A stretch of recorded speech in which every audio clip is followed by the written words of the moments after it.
So I made a video yesterday about Lucy Letby and the developments in that case. And essentially the main star witness of the prosecution has changed his mind, changed his tune about the cause of death, which was entirely made up.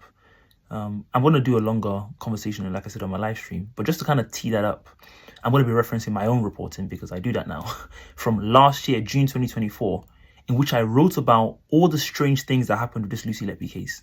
The fact that, if you remember, when the case first dropped, we all heard the news, oh my God, angel of death, blah, blah, blah. Then the whole thing disappeared from the news cycle. That was on purpose. The police placed reporting restrictions on the case. Why would you do that? You'd only do that if you're prosecuting a kind of like mafia boss that you don't want them to, harm the people that are being the witnesses or anything like that. It was a massive public interest case, and they placed reporting restrictions that were so draconian. Even some top lawyers, which again I reported in my story about it, wrote about how draconian it was, where the reporting restrictions were meant to last the lifetime of the witnesses, which is unprecedented. Like, this is a case, probably one of the biggest, medical malpractice, if you want to call it, serial murder cases in the history of the country, and we can't talk about it. That was odd. Then you have the star witness himself. Look what a judge said about Dewey Evans. Again, if this case was being reported live as it was happening, these are the kind of things that people will be having questions about. I'm recording this, so I'm going to have to put the thing in later, so I can't really actually tell you exactly verbatim what the judge said, but I'm going to put it in the video. Basically, the judge called him useless. Like, the kind of evidence he was given in the previous case, it was so junk, they had to throw it out.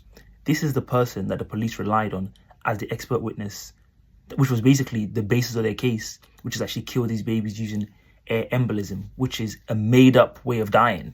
Like, no one's ever been recorded to die that way before. So you prosecute the biggest case, perhaps in the history of this country, on a method of death that's never been proven ever before. Obviously, now we have what happened yesterday, that there were more holes in their case. Like, a baby died on the 12th. They found air in the baby's lungs on the 12th.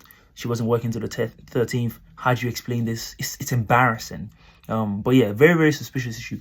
Like I said, a much more longer conversation will be had on Sunday on my YouTube live stream at 4 p.m. So please make sure you're there for that. You can ask me any questions about it live. I'm going to be going through the New Yorker article, which was the reason why I wrote my piece about it, because that broke down exactly what the hospital was doing.